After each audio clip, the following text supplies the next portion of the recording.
วิเคราะห์กราฟบ่เก่งแต่เขาอยากจะเทรดควรเฮ็ดแบบใดเนาะ EP นี้จะมาเจาะจงถึง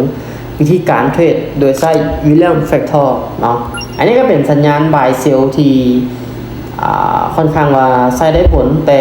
ขอจะให้เบิ่งเป็นแนวโน้มตลาดในระยะสั้นเนาะตัวอย่างว่าลูกศรสีเขียวเนี่ยมันซี่ขึ้น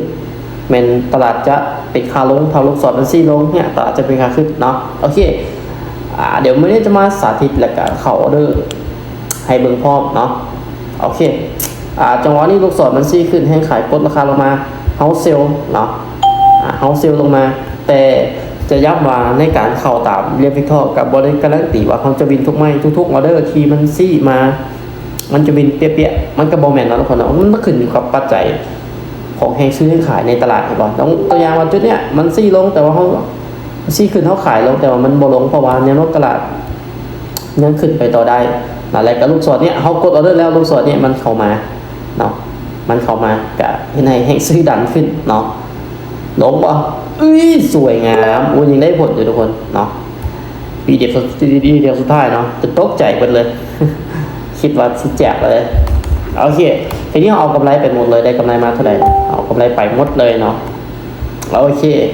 ทีนี้มีเรื่องเฟกทอมซี่ลงบ่งบอกว่าเขาจะซื้อขึ้นแต่ว่าแห้งขายปฏิเสธราคาจากนั้นถึงมาเมื่อกี้เนี่ยเนาะที่จริงเขาไม่จำเป็นต้องตามเฟกก็ได้เนาะเบื้องจากแห้งขายกดราคาลงอย่างหนักไปเนี่ยเขาจะเซลล์ตามมันเนาะทันบอกเกือบบ่ทันเนาะเนซ่าหนึ่งนะเขาจะเซลล์ตามมันเพราะว่าแทงเนี้ยเป็นแทงกลับตัวแล้วนะในจุดเนี้ยเป็นว่าอินเวนฮัมเมอร์เนาะแทงฮัมเมอร์เนี้ยเนาะหรือว่าแทงคอนตีที่เนเทียนลงมาปิดเนี้ยสินจุดเนี้ยตลาดจะเป็นขาลงหรือว่าให้ขายทุบราคาลงมาหลายสังเกตในออเดอร์เราถามมันทุบลงมาจนมาแทงล้อผลเราแทงเขาล้อเขาออเดอร์เขาจนมาจบเป็นแดงแล้วก็จงใส่ยาวดันเถอะนั้นมึงบอกว่าแห้งขายแต่กดราคาลงมาแห้งเต็มทีเนาะโอเคทีนี้แนวหักก็อยู่ด้านลุ่มแต่ว่าอินดิเคเตอร์เฮานี่มาแล้วเนาะมาไวขนาดอินดิเคเตอร์เฮานี่มาแล้วมาจุดนี้บอกให้เฮาเซลล์ละเนาะแต่ว่าจุดนี้คือแนวหักเนาะที่จริงถามว่าเฮาพอจะเป็นต้องเข้าตามมันทุกไม้ก็ได้เนาะแนวหักเนี่ยพอจะซื้อเบิ้งเนาะก็จะซื้อเบิ้งเพราะว่าจุดเนี้ยคือแนวหักเนาะราคาลงมาต่ำเนี่ยครับแล้วปฏิเสธราคาขึ้นหมายถึงว่าแห่งซื้อได้เข้ามาแทรกในตลาดแล้วเนาะโอกาสที่มันจะขึ้นไปต่อก็มีเนาะเทคทอในเบิ้งเป็นแนวโน้มตลาดเนาะเป็นแนวโน้มระยะสั้นเอาก็ได้หรือว่าใครจะเข้าตามซีขึ้นเซลล์อย่างเดียวซีลงบายอย่างเดียวก็ได้เนาะแต่ว่าต้องบริหารเงินเนาะบ่จะเป็นต้องออกไม่ไงบ่จะเป็นต้องเดินเงินคูณใส่หลายเนาะเดินเบาๆค่อยๆไปมันจึงสามารถที่จะบาลานซ์บ่ให้เฮาโอเวอร์เทรดเดี๋ยวพอทางจะแตกเนาะพอแตกนี่แก้บ่ได้เนาะทุกคนเนาะโอเคทีเนี้ยเฟกทอร์มันมาแล้วเนาะมันมาแล้วที่เฮาบายขึ้นบินเฟกทอร์มันมาแล้วเฮาบายอีกไม่หนึ่งเนาะจะบายอีกไม่หนึ่งเด้ออันนี้จะไปอยู่$25โอเคเสร็จหายเลยเนาะเอาซื้อขึ้นก่อนเนาะกระซากราคาลงมาเฟกทอร์ค่อยหายเลยเนาะเสียไปใส่แล้วสัญญาณบายเอาเนี่ยเข้าใจง่ายๆคือลูกศรสีเขียวส่วนทางขายลูกศรสีแดงซื้อเนาะเมื่อกี้นี่ลูกศรสีแดงมาได้บอกให้ซื้อแต่ว่าแทงนี่ทุบลงมาเนาะหนีเลยเนาะดีดหนีจ้อยเนาะ เราก็ซื้อไว้เพราะว่าแหงซื้อมันเข้ามาในช่วงเนี้ยบริเวณของดีมานด์อยู่เนาะบริเวณของดีมานด์อยู่เขาซื้อไว้เนาะทุกคนเนาะสวยงามนะทุกคนนะจุดเนี้ยเฟกทอร์ก็มาอีกแล้วเนาะเฟกทอร์มาแล้วถามว่าซื้อยี่ได้บอกถามว่าแท่งนี้มันเป็นแดงถามว่าเป็นเขียวก็ซื้อได้ถามว่าลงมันเป็นแดงเฟกทอร์มันอาจจะหนีอีกอาจจะบวกค่าเขาเนาะเดี๋ยวจะลองมึง9 ดอทเนาะทุกคนเนาะเอาไปมันไปจังหวะนี้เขาจะซื้อขึ้นไปเลยเนาะเอาซื้อขึ้นไปเลยถ้าว่าได้กำไรก็เอากำไรร้อยเหรียญก็น่าจะพอดีละ100%เนาะถ้าว่าก็ได้ก็ถ้าว่ามินิบูวินบ่ได้กับบูวินยักษ์เนาะถ้าว่าได้ก็ดีอาจจะ118ไปเลยเนาะฉะนั้นในการเทรดเนาะทุกคนเนาะสิ่งที่อยากจะสื่อสารคือถ้าว่าเขาวิเคราะห์กราฟบ่ได้เขาใส่อินดิเคเตอร์ช่วยได้บ่ได้เนาะแต่บ่ต้องเทรดพอสิ่งแบบค่อยเนาะจะต้องค่อยๆไปหรือว่าเดินเงินไม้ละ$2บ่วินลูกศรมันยังซี่ลงอยู่ ซื้ออีกรอบนึงไป3 ดอล4 ดอลประมาณเนี้ยอันนี้อาจจะได้เนาะทุกคนอาจจะได้เนาะถ้าว่าจะเทรดพอซี่มันค่อยเลย1เนาะคืองบที่ค่อยออกมาเนี่ยเนาะงบ100 ดอล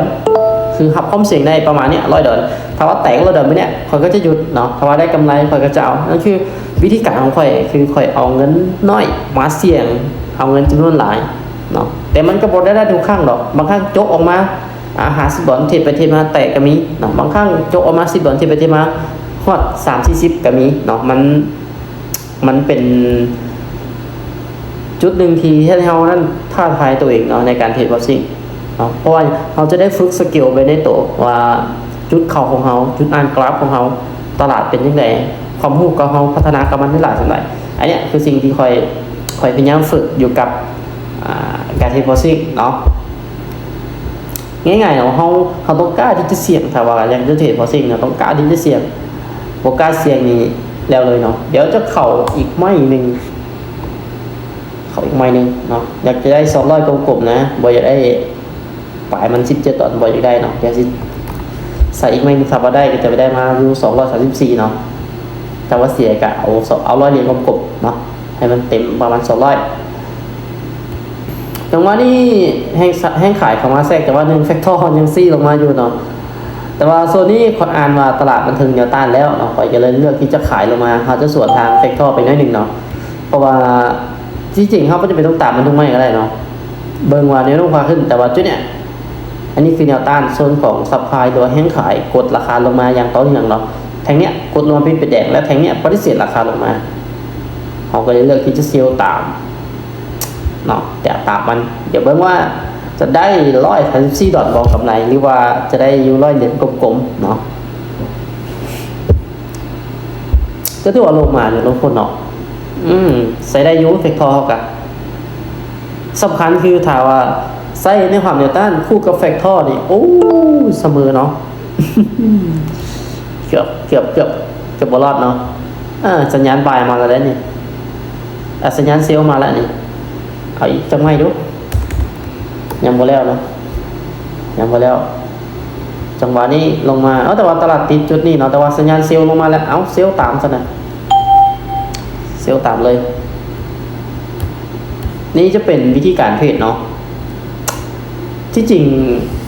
การเทรดมันก็บ่ได้ซับซ้อนเนาะเขาจะว่าอย่างเมื่อกี้ลืมจะว่าแฟกทอร์ถ้าว่าใส่คู่กับ แนวหักแนวต้านเป็นยิ่งเป็นการดีเนาะคนเนาะยิ่งเป็นการดีถ้าว่าใส่เป็นเนี้ยโอกาสชนะตลาดสูงเพราะว่าสังเกตรถว่าจุดใดที่แฟกทอร์มันซี่เนาะแต่ว่าค่อยเข้าเบิ่งสังเกตว่ามันต่ำแนวต้านแฟกทอร์มันซี่ให้ซื้ออยู่แต่ค่อยเลือกที่จะขายลงมากะพลิกเป็นกำไรเขาได้เนาะได้ผลสวยคอเขา233จำ83เนาะรอบนี้ได้กำไรมา133 ดอลเนาะปันจากงบ101มาที่200ปลายเป็นการใส่วิลเลียมแฟกทอร์ที่เดือดเนาะอยู่ๆก็ดีดหนีได้แฟกทอร์ค่อยเนาะซี่คือดีแหงซื้อทะลุเข้ามาแฟกทอร์เกี่ยวดีดหนีแฟกทอร์แดงเข้ามาเทสเนาะโอเคเนาะกะสิประมาณนี้เนาะสำหรับวิธีการใส่อินดิเคเตอร์คู่กับการเทรดเนาะเฮาวิเคราะห์กราฟบ่เก่งเฮาใส่อินดิเคเตอร์วิเคราะห์ก็ได้ถ้าว่าเฮาวิเคราะห์กราฟเก่งอินดิเคเตอร์อาจจะบ่จำเป็นก็ได้เนาะขึ้นอยู่กับความถนัดของแต่ละคนสำหรับในรอบนี้ถือว่าได้มา133 ดอลก็น่าจะพอใจสำหรับกำไรในรอบนี้เดี๋ยว EP ถัดไปมาเบิ่งว่าวิธีการใช้แบบไหนถึงจะเหมาะสมกับการเทรดพอซิ่งและโอกาสในการทำกำไรจาก Binary Option